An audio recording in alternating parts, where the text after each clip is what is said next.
Hello everyone, this is Derek Smart, your favorite internet warlord.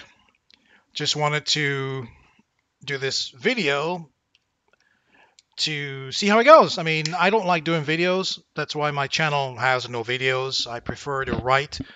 When you do videos, there's so much work involved. You got to prepare them. You've got to massage them. You got to cut. You got to edit. You got to mix. I just want to write, flow of thoughts, and publish, and then you can always go back and reference certain things at a later date. You can do that with videos, but it's a lot more tedious and it loses something.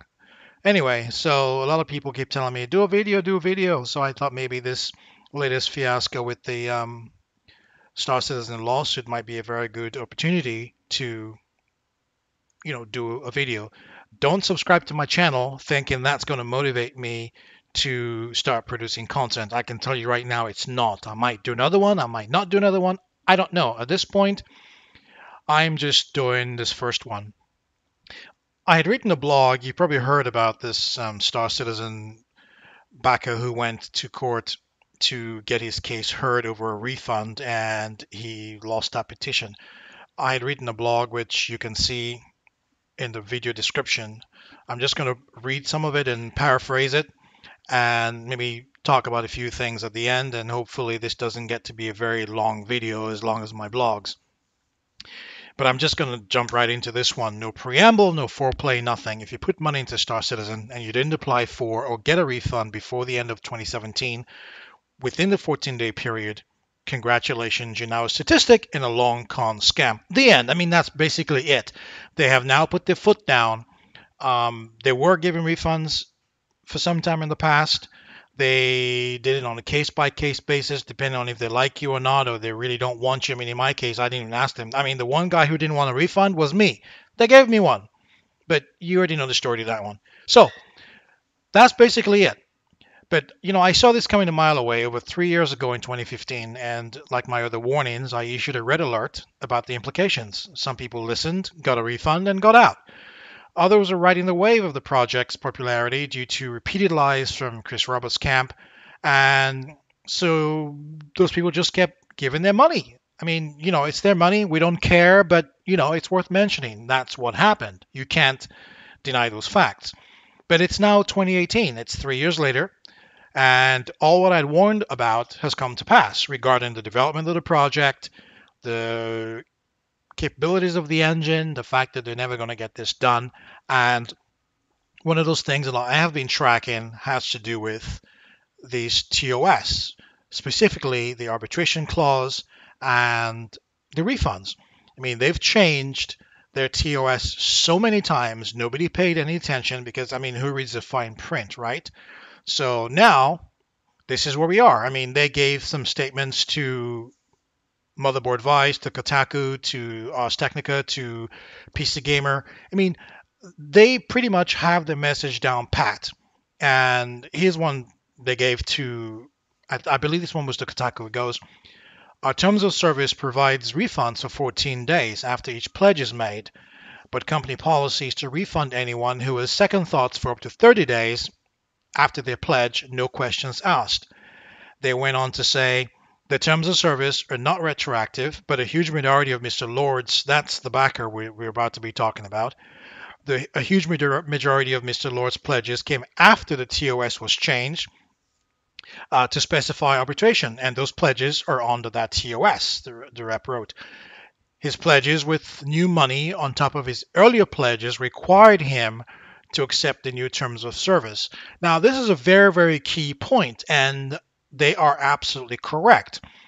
The way it works is if you pledge, say you pledge on Monday, and they change the TOS on Wednesday. Now, as long as you don't access the game or buy anything or access the game on Wednesday and agree to the new TOS, you're covered. But just because you bought something on Monday and you bought something on Thursday, one day after the new TOS, does not mean you're entitled to a refund under the old TOS. The law doesn't work that way because the minute you access the game on Wednesday, you already agreed to the new TOS. So everything you bought before Wednesday now falls under the new TOS going forward. So this is where a lot of people are. I see a lot of people misinterpreting this and saying, "Oh, CIG did it wrong," or they no, they did not. They were specifically clear on that, and they've always said that if you ever have any questions about the TOS, don't agree to it. But a lot of people just put the huge "I agree." You know, they click on it, and if they don't read about it, they forget about it. That's basically it. So, but a couple of things before I go any further, I want to talk about a couple of things. Again, some more misconceptions. Most of these backers and streamers, they try to confuse things. I'm going to read out 5 things, and they're in the blog, which you can read it on your own. I'm just going to paraphrase them. Star Citizen was never built as an early access game, not even once. I mean, it was never, ever, ever pitched, designed, or sold as an early access game. In October 2012, Chris Roberts asked for and raised $2 million via the initial crowdfunding through Kickstarter and their own website. He promised to release both Star Citizen, the multiplayer game, and Squadron 42, the single-player game, by November 2014. By August 2013, when the first Hangar module was released, they had already raised about $16.7 million. By November 2014, which is the same month he promised in 2012 the game would be released, after increasing the game scope significantly, they had raised $65 million. And contrary to what some backers tried to promote, there was never, ever a vote of consensus to increase the scope of the game. The scope creep came when Chris himself created additional stretch goals. After the initial Kickstarter goal was met, they got the $2 million on Kickstarter. They left Kickstarter. They went to their own website. Then they created additional goals right up to $65 million. And then it just kept on going. And they kept on increasing the scope, adding things to the game, and selling JPEGs, selling ships, selling features which were never even in the $65 million stretch goal. And they kept on doing it because people kept on giving them money. I mean, they had every right to do what they were doing because, hey, listen, this is gaming. If you try to do something and it doesn't work, you don't make money from it, you stop. Very simple. So when they had a huge number of backers giving them money, whales, and they kept over the same thing over and over and over again. What incentive? I mean, there isn't a single developer or publisher on the planet who would find any reason not to take money. It's free money. But by the same token, some of that money from some of these backers that I have known over the years came because they believed that A, the game would get released, and 2, if it didn't get released, they'd get the money back. Well, this is where the TOS comes in. So, right. Now, let's discuss why this backer lawsuit and his subsequent court loss is so significant now more than ever. I've covered this in several of my tweets since the news broke, but here's the history for context. Back in 2012, Chris Roberts launched the crowdfunded campaign, as you know, to deliver the multiplayer games. Well, there was one multiplayer game, and then there was supposed to be a feature, which would be a co-op Squadron 42 with co-op and single player. They created the original campaign on their own website, and then they moved to Kickstarter, and then they moved to their new website after they hired Turbulent to build it. In 2015, July, shortly after I wrote my Interstellar Citizens blog, the famous July blog, in which I raised some alarms about the project, some industry people contacted me about it and said, hey, there's a bunch of things going on behind the scenes and that you may or may not be aware of, blah, blah, blah, blah, blah. It was through those very same sources that I was later made aware of some inbound company policy changes. At the time, I really didn't think that they would be so blatant as to do them. So I didn't actually focus on them. I focused on the game, the technology, blah, blah, blah. But then,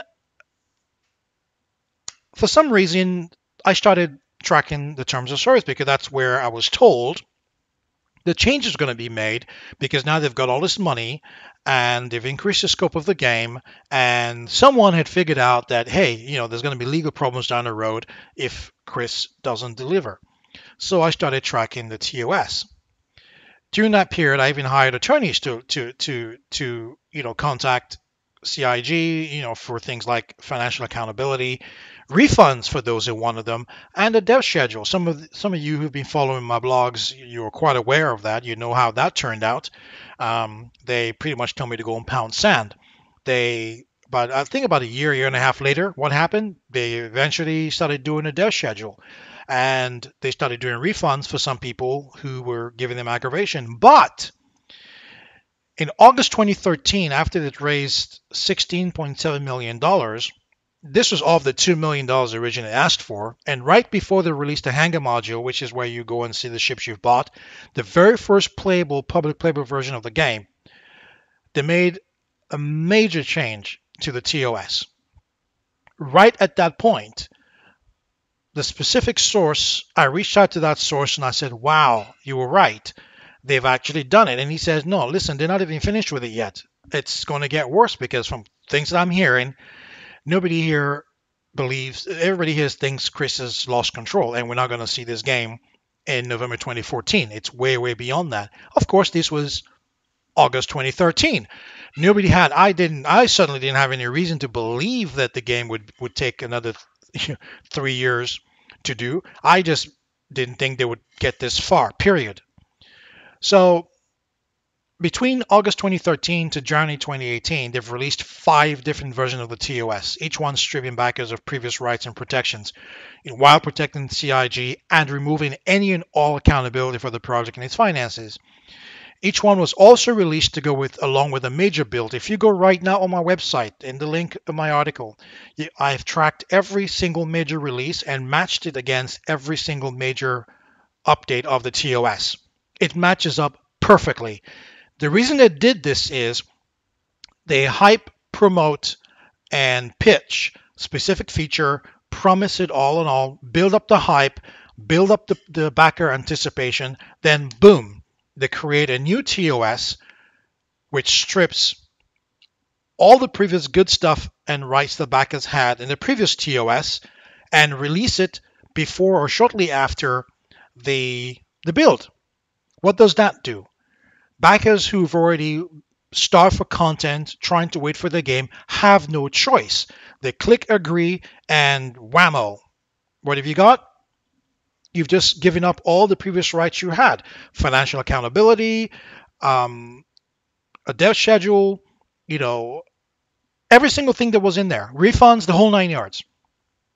So I kept tracking those, and believe it or not, between August 2013, when the arbitration clause first showed up in the TOS, to January 2018, this is how bad it's gotten. The changes are so drastic that as of the current January 2018 TOS version, not only does CIG not have to issue a refund like ever, but they don't even have to deliver a product of any kind.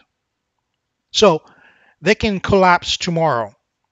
They don't have to give you a product. They don't have to tell you what happened to the money. They don't have to do anything. These are all protections that were in the previous TOS versions. Now they're all gone. In fact, I'll read you an excerpt from one of their from it here. RSI agrees to use its good faith business efforts to deliver to you the pledge items as soon as possible. You agree that any unearned portion of your pledge funds shall not be refundable until and unless RSI has ceased development and failed to deliver the relevant pledge items to you. In consideration of the promises by RSI hereunder, you agree that you irrevocably waive any claim for a refund of your pledge funds, except as set forth in the preceding sentence. Do you know what this means? Here's what this means in layman's terms. It means they're not going to give you a refund. You're not even entitled to a refund until they've stopped development. So right now, see, it could be Chris Roberts in his garage. As long as they haven't said, hey, development has stopped, as long as they haven't filed for bankruptcy, as long as Nothing that says the website's gone, no more updates, blah, blah, blah. The game, quote unquote, is essentially in development. So they don't have to give you any money. It gets worse. Even if that condition happens and they do have money sitting in the bank, let's say Chris Roberts announces tomorrow that the game is over, and or they get sued or they go bankrupt, whatever, and they've got $2 million in the bank. This terms of service means you're not going to get a penny of that $2 million in the bank because you agreed that every single money you gave them went to the development of the project. That's it. So it doesn't matter if they've got $2 million to divvy up among 2 million backers. Okay. They don't even have to do that. They don't have to give you any money at all. And so why publications like PC Gamer are only just now writing about the articles about this fiasco, while picking and choosing which of the TOS changes to talk about, none of this should come as a surprise. I mean, I've been sounding this alarm for years, since 2015. I've been saying something bad is happening.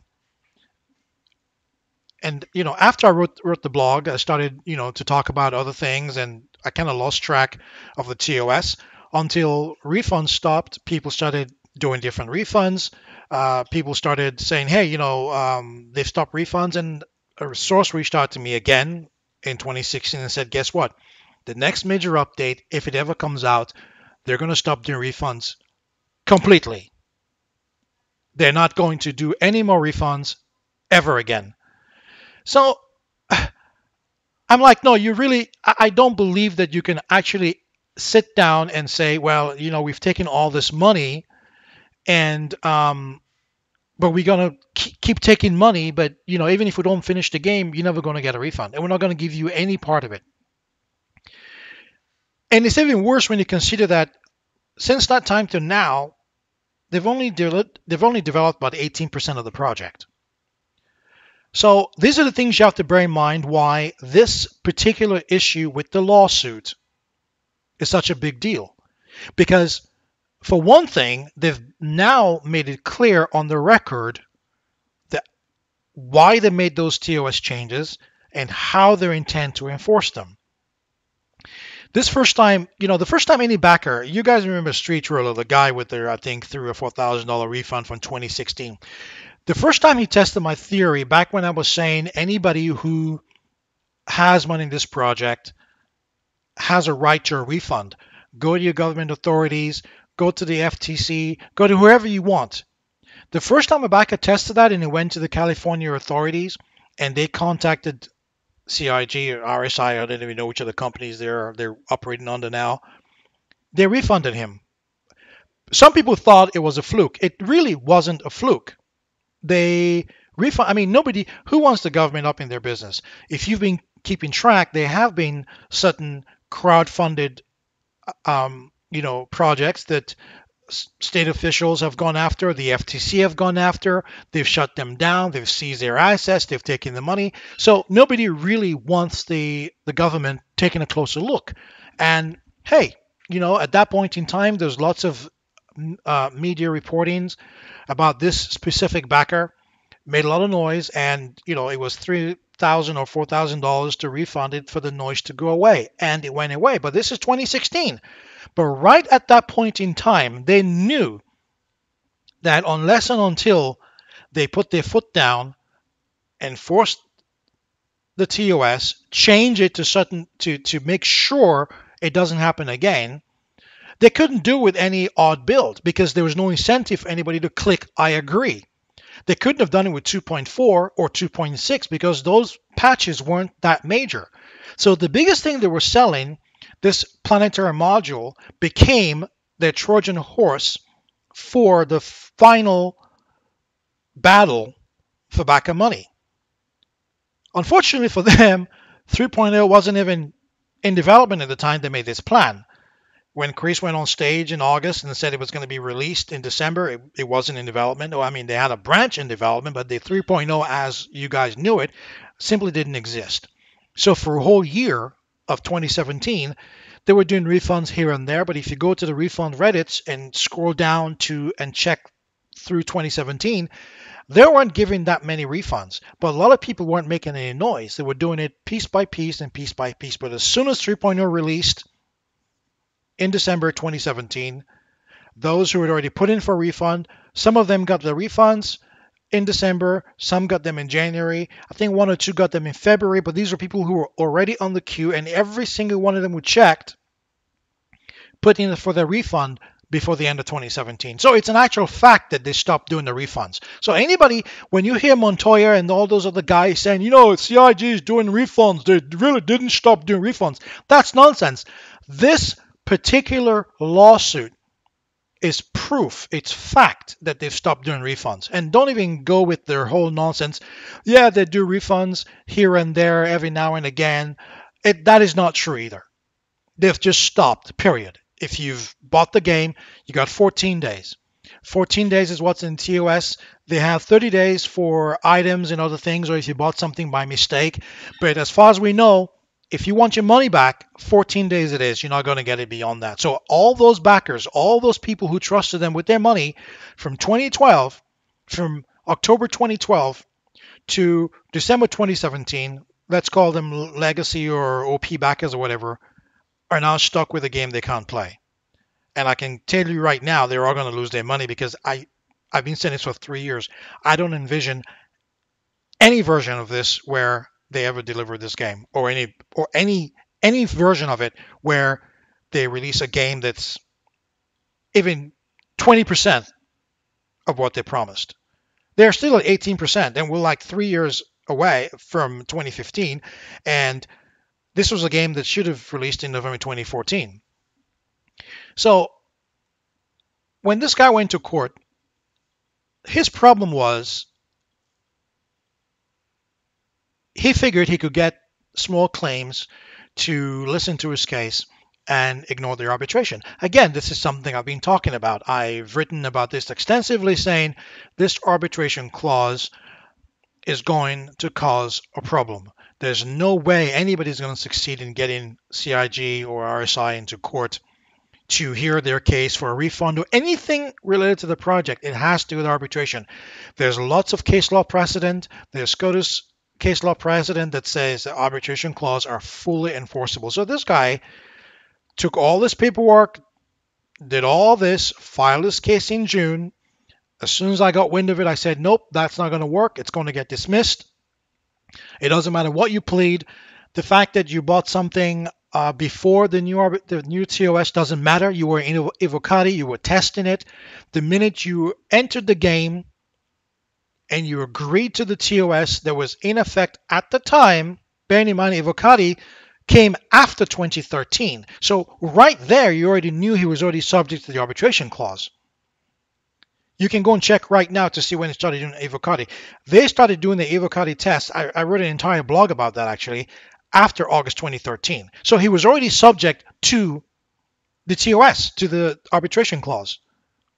And by December 2017, he was already subject to everything else in the TOS that says they don't have to give you any of your money back. They don't have to prorate any of your money. They don't have to answer your case in court. So the judge didn't even listen to the case. The judge took one look at the arbitration clause and like, nah, I'm not touching this. Ain't nobody got time for that. And says, and that's why he, dismissed it with prejudice, which means he can bring it to arbitration and try his luck there.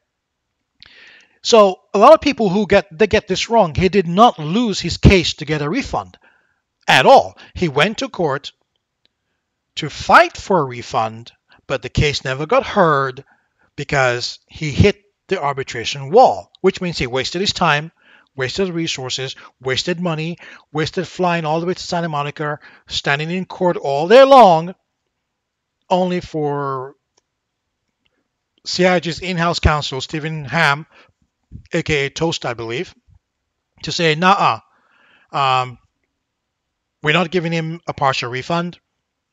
Oh, and by the way, there's an arbitration clause. And guess what? CIG was 100% in the right. There's no ifs, ands, or buts about it. you guys agreed to all of this. So I don't understand why people are complaining, oh, CIG is evil, or CIG. I mean, yeah, we know that, but this is not the point. Let's face the facts here. The fact is, you knew you were going to get fucked.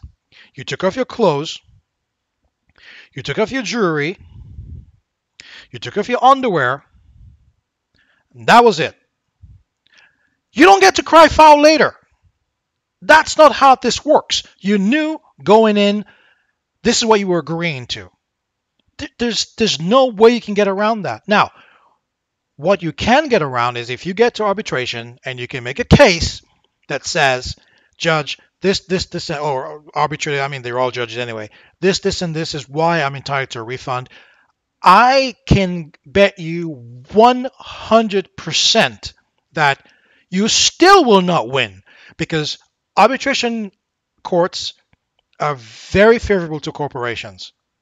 They interpret things according to the law, but they tend to traditionally side with corporations. This is why a lot of people, a lot of high places have tried many years to introduce legislation that does away with forced arbitration and things like that because of the trend. If arbitration worked for the common people or for people who can't afford to go after corporations, it would not be a big deal because arbitration was supposed to be a cheap way of resolving your problems. But leave it to attorneys. Attorneys found a way that you can find 4 or 5 people to come up with the most shiftiest of causes of action, and all of a sudden you've got a class action. Attorneys win money. You could win a $5 million class action suit against the biggest company in the world. The people in the class will be lucky to get pennies on the dollar. The attorneys get to bill for their fees. That's the racket. That's part of what arbitration was supposed to solve. A little money, a little guy, get heard. But the corporations still hire the same high-profile attorneys to go to arbitration and argue their case. You don't have the benefit of a jury. You don't have the benefit of people who might say, wait, hang on a second, I don't agree with this. That's it. This is the reason why it's skewed towards corporations more often than not. So even if this backer decides to spend more money and go to arbitration, I can guarantee you 100% he's not going to win. He agreed that CIG does not have to give him any money unless and until the development has ended. The development has not ended. 2, he also agreed that even if the development ended, they can only give him a refund based on the amount of money of his that they haven't spent. This presents a whole different problem. Listen, they're not even going to get to that part because the burden of proof for him to say the development has ended, I want my money, he's going to get stuck right there. The same way he got stuck with the arbitration, the burden of proof as far as is the game still in development? Yes, it is. Boom, you're stuck. Out. You lose. That's it. The second part that he's going to get stuck with, if he gets past that particular wall, which he's not, but hypothetically, let's assume he gets beyond that one. Now you're going to say, well, I gave them $4,500. The game has been in development since November 2012. Let's just assume that he started giving them money in January 2013.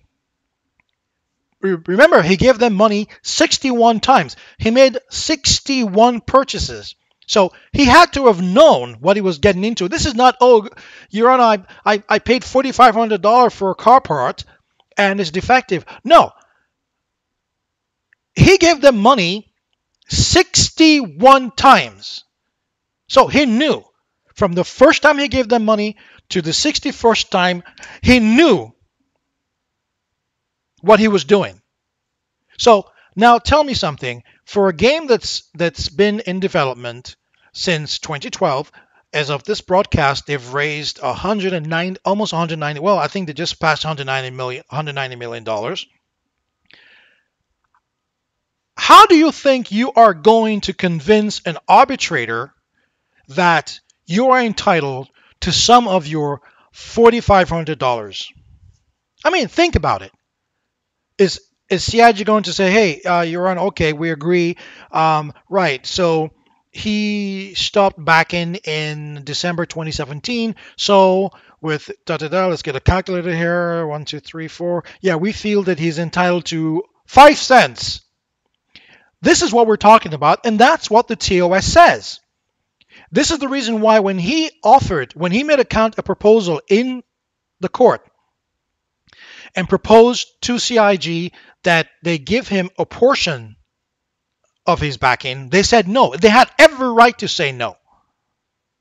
That's my take. They had every right to say no because he agreed to the arbitration. He agreed that his pledge goes towards the development, and if development stopped and they have money and they feel like doing it, then they will give him the difference prorated. He agreed to that. But CIG said, no, we're not even going to give you $50, let alone $100 or $3,800. Because if they had done that, I said this in my tweet, if they had done that it would have gone in the public record. If they had done that and it goes in the public record on this lawsuit, guess what happened? That would have set a precedent that any good attorney could use to destroy every single protection they put in that TOS. That's why they didn't do it. This is how the law works.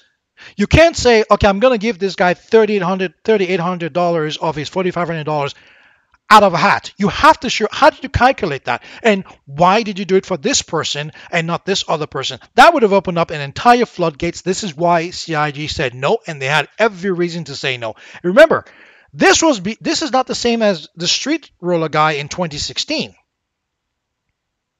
That was a whole different time. And let's not even go into the fact that CIG is rapidly running out of money. That's the other part. I mean, imagine what happens if they go to court, it goes on the record, they've given some guy $3,800 of his $4,500, and what about all those tickets sitting there waiting for quote-unquote specialists for the past 6 months waiting for their money? Everyone is going to run to small claims court. Then, because their response has now become a precedent and they've now entered into agreement with this guy, they're all going to cite it. Now, CIG has a problem. I can tell you right now, if the tables were turned, that's what I would have done. I would have said, no, you just can't do that. So that's what we're dealing with. And the legality of the TOS is entirely up to the court system. Maybe there's an attorney out there who is smart enough to take it apart. I can tell you right now, my attorneys have taken it apart. It's solid. For what it is right now, it's solid. It had a lot of deficiencies in the past. They've slowly, over 5 versions, plugged every single hole. I can tell you right now, there isn't a single loophole in this TOS that any attorney, I don't care how good you are, there isn't a single attorney on this planet today who can go after CIG on the merits of that TOS. Not one. Because it's going to boil down to 3 things. Forget about the arbitration part. That's just a matter of determining whether or not 50 backers can get together and create a class action, which is going to be a huge headache. Because a class action creates a huge headache. It's super expensive, win, lose, or draw. So it doesn't even matter if the CIG wins on the merits of the TOS. The minute you're faced with a class action, people start losing sleep. So let's forget about the class action. Let's forget about the arbitration. Let's talk about the 2 material things in TOS. One, they don't have to give you a refund because you agreed that all your money has gone to development. Now, we all know they've been developing a product. Now, look, I'm a developer, and I know what it takes to develop a game. I've done 19 of them. I've done them over the years. Some good, some bad, some not so good. A lot of people keep buying them. I keep making them.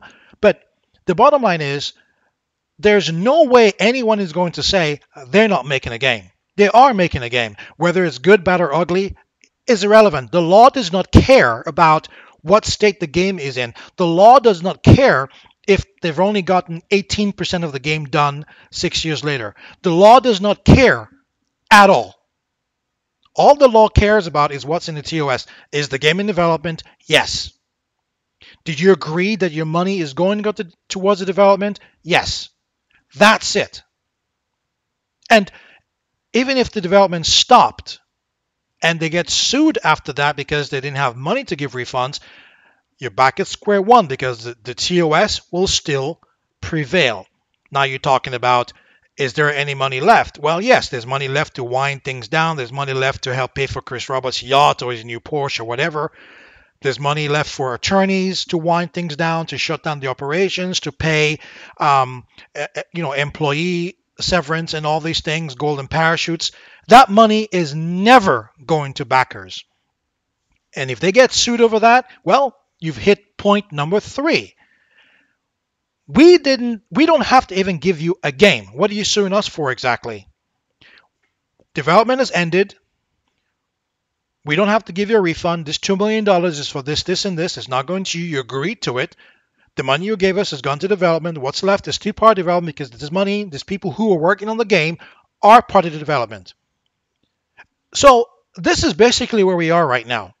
So the legality of the TOS is down to the court system, but I don't believe there's anybody over there who's good enough to be able to get past legal precedent. Okay, so let's forget about that. So anybody who's thinking of going after CIG, it's small claims court, arbitration, whatever, forget it. You're not going to win. The minute you thought about it, you lost. But there's a catch. In saying all that, the legality of the project's crowdfunding is what's going to be their undoing. I say this because there have been several precedents from state attorneys and the FTC where they've gone after crowdfunded projects for taking money and not delivering, taking money, spending it on something else. That is an angle you can go for. So if anybody is going to forget about the government, if it's the FTC or state attorney, whatever, those people are not bound by the TOS. They don't really care. All they care about is you took this money via crowdfunding. Where is it? What do you do with it? Have you delivered? That's what it boils down to. But if an attorney, a law firm, gets up and says they're going to sue CIG over the project's crowdfunding practices, that is a whole different ballgame. But here's the problem. You cannot sue CIG without having skin in the game. Skin in the game means you have to have a cause of action. How have you been hurt? For instance, I can't sue CIG. I mean, they refunded me when they knew I was one person on this planet who would definitely have sued them, if only to embarrass Chris Roberts and to expose their fraud. So I got refunded without even asking for my money. So an attorney is not going to get up and say, we're going to sue CIG for their crowdfunding practices. You need to have a cause of action. And that cause of action, you have to have been hurt. For anyone to say I've been hurt by their practice, you'd have had to be subject to the TOS. And if you're subject to the TOS, well, guess what? Now we're back at square one, arbitration. You're not entitled to a refund. Whatever money you gave us has gone to development. We don't have to give you a game. Fuck off. That's the problem. So the only people who can get around that are the FTC, the government officials, the FTC, state attorneys, attorney generals, whatever. That's it.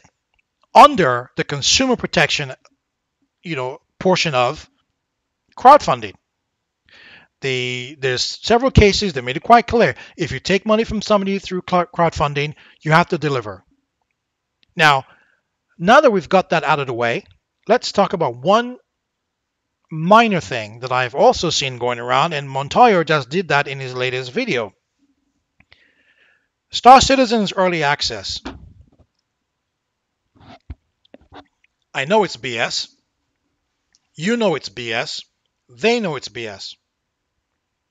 Star Citizen was never built or pitched or designed as early access. In fact, the one time Chris ever mentioned early access, it raised up some huge red flags. I wrote a whole blog about it in 2017 because I knew at that point this is what they were going to go for in order to justify the changes in the TOS. They've never mentioned early access in any document, in any pitch, anywhere, ever. He mentioned it in passing in an interview, I believe, at Gamescom. That was it.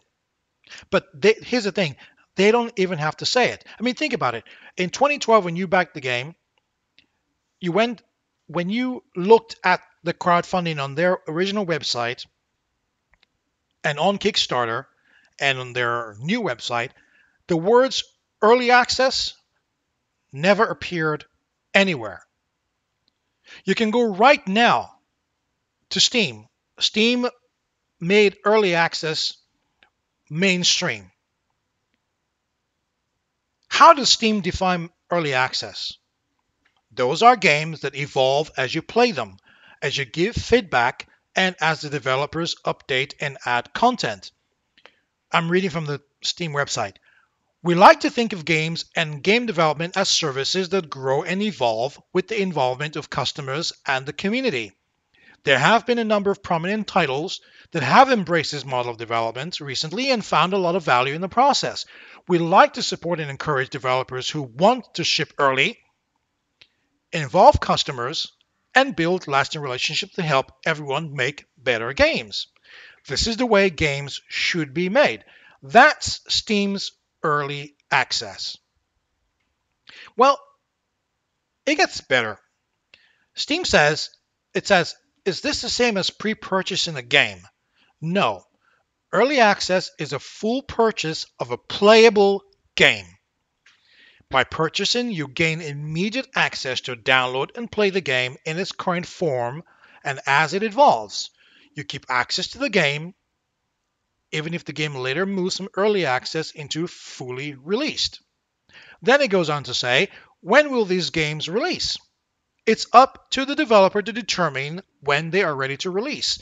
Some developers have a concrete deadline in mind, while others will get a better sense as the development of the game progresses. You should be aware that some teams will be unable to finish their game. So you should only buy an early access game if you're excited about playing it in its current state. You see the difference? Chris did not go to Kickstarter and ask for $2 million for an early access game. He didn't ask for it in 2012, 2013, 2014, 2015. In 2016, not a word. Not a word. Next thing we know, out of nowhere, interview, boom, the words early access pop up. You know why that is? This is because it's the narrative.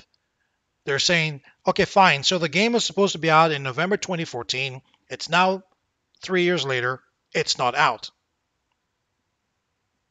It's still in development. We're still adding stuff. We're still doing things. This is what they tell people when you ask for a refund through the CS tickets. Oh, right. You know what? It's early access. We look at it as early access. Anybody who bought Star Citizen and goes to the website right now and clicks on the store page, there's not a single word about early access anywhere there. I'm looking at the website right now. I can buy a $45 package of Star Citizen, or I can buy a $45 package of Squadron 42. Now, let me ask you something. If I bought Squadron 42 right now for $45, how is that early access if I don't get access to Squadron 42? How is that early access? Remember, Squadron 42 uses all the technology, all the engines, all the content from Star Citizen. So how are these people trying to pitch Star Citizen as early access and compare it to standard early access that we as developers and gamers have come to recognize? If you back an early access game and it goes away, you know you've lost your money. You've lost 30, 40 bucks. I can tell you right now, I don't believe there's anybody out there who would give Chris Roberts $4,500 for an early access game, because they know an early access game has a very good chance of never ever getting developed or released ever. That's not what they sold.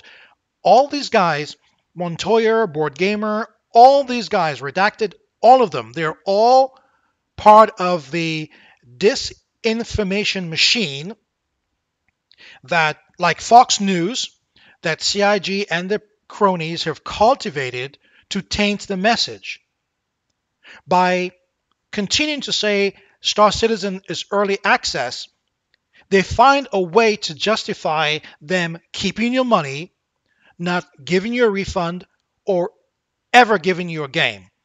So if you think about it, Star Citizen went from being a game they were going to develop and ship to a game that they're not likely to develop and ship, which is early access. And if you keep those two things in mind and you pay attention to how they've modified the TOS, you can see how that progressed. First TOS, we're going to ship you a game. Second TOS, oh, we're totally going to ship you a game, but hey, if there's a problem, let's go to arbitration. Third TOS, by the way, now we've talked about arbitration, let's talk about what we're going to do with your pledges. We might not give you all your money back. Fourth TOS, fifth TOS. By the time they got to revision 5, January 2018, the TOS went from, we're going to give you a ship game, fuck you, we're not giving you anything. It's early access. Do you see the problem? So the TOS has been shaped to match the deficiencies in the game's development. So they've gone from one end of the extreme to the complete opposite, and guess what? Unless there's government intervention, they're going to get away with it. You're not going to get your money back. If they fold tomorrow, you're done. Your $4,500, $2,700 ship back, all gone. They don't have to account to you for how the money was spent. That's another thing. They removed that right off the bat. No more financial accountability. So you're not going to know what happened to your money. You're not going to know what happened to all the money. You're never going to get a refund of any kind. And you're not going to get a game. Guess what? Sometimes you get an early access game. You could still play it, even if it sucks, it's shitty, it doesn't run, blah, blah, blah. But you still have it on your hard drive. You can install it, uninstall it, delete it, put it back, and play it. With an online game, you don't have that luxury, especially since Star Citizen requires online services. Guess what? If they shut down tomorrow and you have $4,500 worth of chariots, how are we going to play it? Who's going to be playing for the AOS instances? Who's paying for the servers? Who's paying for the master servers? Who's paying for the database backend? This is why years down the road, companies like EA, Take-Two, Activision, you can play your game, you love it, people keep playing it, and all of a sudden, you get a notice out of nowhere. Oh, by the way, that game that 80% of you guys forgot about 20 years ago, in which we were just running because, hey, some of you are playing it, we're going to turn off the services in 30 days. Goodbye. That's what would happen with Star Citizen. Anyone who thinks that if they fold today and you have an 18% of a game that you're running around, farting around in, and they're going to keep the services going forever and a day, you're wrong, because I can tell you right now, sources tell me that AWS bills are super high. This is why they have to keep raising money to pay those bills. They're not making money selling $45 packages. They're making money selling ships and JPEGs. And that money goes to paying all the people working on the game and the services that keep the games going. So when Chris issued a statement and said, oh, you know what? Even if funding dried up tomorrow, we still have money to finish the game. Anybody who heard that and wasn't laughing, I wasn't laughing, I was writing a blog because I knew he was lying. I mean, think about it. If money suddenly stopped coming, we can finish the game, and then Squadron 42, which nobody has played so far, will be able to continue funding Star Citizen. Who believes that? I mean, they've been lying about every single thing since day one. And this specific issue with this lawsuit is proof positive that they knew Chris knew he was going to fail. The people around him knew they had a problem on their hands, a huge legal problem. So they use, if you ever thought about why they are doing this feature and not this feature or not this important feature, that's why. Ask yourself this. What important feature could they possibly have put into 3.0 that wouldn't have made every single fanboy go and click I agree? Planetary access. It was shit. It sucks. 3.0 we knew was dead on arrival, but it was the next best thing. They did a very nice flashy video, a nice presentation. We all saw the problems, but it was a major hook to get people to click I agree to a TOS that says we don't have to even give you a game anymore. This is it. You can ask yourself, there's so many features, so many ships, so many space features, the world that all could have been built. They didn't have to do anything with the planet's surface at all until the last minute because it's just part of an engine. But they took that, they moved it up, made it a USP, a unique selling point hook, attached a new TOS to it, and boom, fuck you, we're not giving you any money. That's it. That's pretty much it. So, this lawsuit, I believe, is at an end. So they've now sent a message, as a guy named Old School Commander said.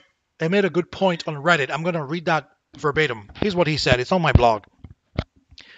He said, 3 years ago when Star Citizen was at the height of popularity and seemed untouchable, DS, yours truly, repeatedly warned that these TOS changes were done for nefarious reasons. He knew. And so he started tracking them separately from everything else. He warned that people should get their money and get out while they still could. He wrote several articles and blogs about that. Some listened and some did not. Whose fault is that?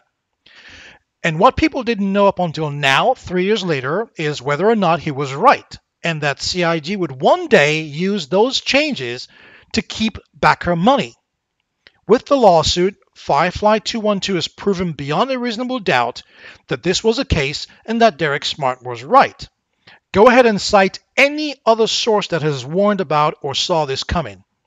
But CIG didn't just cite the arbitration clause and left it at that. They could have, and they could have still won. Instead, they wanted to send a message because they knew this issue would be public. That message was in their response, in which they explained why this backer wasn't entitled to a refund. That message is their precedent going forward in terms of how they are going to respond to arbitration and any lawsuit regarding refunds. They used this backer to send that message. However, from other posts here, they have been saying the same thing in CS replies, which are private until revealed in public by the backer, though, without consistency. Now they have it in the public record. The message has been sent. There's no taking that back. And to me, that is the success of this backer's attempt. He drew them out, and at a time when they were continuing to lose in the court of public opinion. And OSC has a point. And I made this point earlier in the blog, in that this is one of the reasons why they responded this way in the lawsuit, to send a message and to set a precedent. So even if CIG decides to refund somebody tomorrow just because they feel like it, outside of the 14 days or 30 days or whatever it is, they don't have to do it. If they do it, it gets out. Now they have a different problem. So they've sent out a message saying the message is the response to this lawsuit, which is now in the public record, and hopefully we're going to get the transcripts very soon to see exactly what they said. But now it's in the court record. They've said arbitration, your money has gone to development, no refunds, that's it, the end. So that's basically it. Now, I know I wasn't planning on making this a really long video. I wanted to keep it to 10 minutes. It's now, wow, it's almost an hour. I wanted to touch on, these guys who keep attacking the messenger and ignoring the message. But I'm not going to talk about them in this video or in this broadcast. You can go and read it in the bottom section of my blog where it says, attack the messenger, ignore the message. All I'm going to say is, people who cite me as a source cite me because I'm the only person who's obsessive enough to keep tracking this stuff. People do videos of their games that play it repeatedly day in, day out. News people follow one particular type of reporting, whether it's politics, whether it's technology, whether it's the law. People involve themselves, whether professionally or as a hobby in things that interest them. For me, aside from the fact that I get a kick out of laughing about this train wreck, simply because I knew I was right and people attacked me, they doxed me, they harassed me, some of the streamers were wishing that I was stabbed. These are all facts. Those things don't faze me. They don't bother me at all. So the reason I mention this is because when this issue with this lawsuit broke, and the first small website that broke the news cited my tweets, because a lot of people get all their crap about Star Citizen from my social media feed, whether it's Facebook, Twitter, or my website. Immediately, citizens were out in full force, attacking the website. It's from Derek Smart, blah, blah, blah. Boom. It's nonsense. Even though it's a fact, even though everything in the tweet about the lawsuit was based on factual information, they were still discounted because it came from me. Why? Because as far as they're concerned, I'm one of the biggest threats to the game. Like I said, it's like they're running Fox News. They don't care what the message is. They have no regard for the message. Montoya can go on a stream, stare straight in the camera, and lie his ass off because he can. And because even though he has 8,000 people and his streams don't even get 10% views, he still does it because he can. And when he hears somebody write something about him, or somebody does a video like the whole thing with failure to report in Sid Alpha, boom, he's there doing another video. These guys do it for a living. They are the premier shillizins. Their job is to attack anyone. And Montoya is the same one who was saying that the death threats against Sid Alpha and his family were bogus, they were false flag, and they're probably done by goons or haters. I mean, these guys seriously believe that all the dissent, all the toxicity, all the things that media write about the Star Citizen community, they really believe it's not them, it's us. It's all us. Even when some idiot, one of them, went to the refund website, created a fake $45,000 refund, and that same person went on the record online and said, yeah, we did it to prove a point. They ignore that. They ignore that they created their own false flag to discredit the refund subreddit, but they still claim this was us or goons or somebody else, all the haters, doing it, even though one of their own people admitted to doing it. So this is the reason why, listen, nobody cares if you give them money. I really, really hope you all keep giving them money. I really do, because as I've always said, what's coming next, the end result is going to be even funnier. And my only disappointment right now is that we already know that you're not going to get your money back. You're never going to get a refund. They don't have to give you a game. So I'm not sure that the end result is going to be as funny as I thought it would be, given this recent lawsuit response. But what's playing right now, forget about the Crytek, forget about everything else. Believe me, it's really, really hilarious. And remember, at the end of the day, Star Citizen does not have to give you financial accountability for the money you gave them. They don't have to give you a refund of any kind. They don't have to give you a game. By all means, keep giving them money. That's it for now. I'm probably not going to do another one. Don't ask me to do it. But if you decide to do another one, or rather, if I decide to do another one, you'll be the first. If you've been looking at the video in the background, I want to talk about that for a bit. The one that's playing right now is the trailer that they put together for PC Gamer, I believe, at E3. It was running fast. It was running smooth. They pre-recorded it. 90% of that shit is not in Star Citizen. And this video that I'm running, some guy took that trailer and re-rendered it at the frame rate that the game would actually be running all that stuff was in it. As you can see, 14 frames per second. So if all this stuff you've seen was in the game, which it isn't, this is how it would be running today.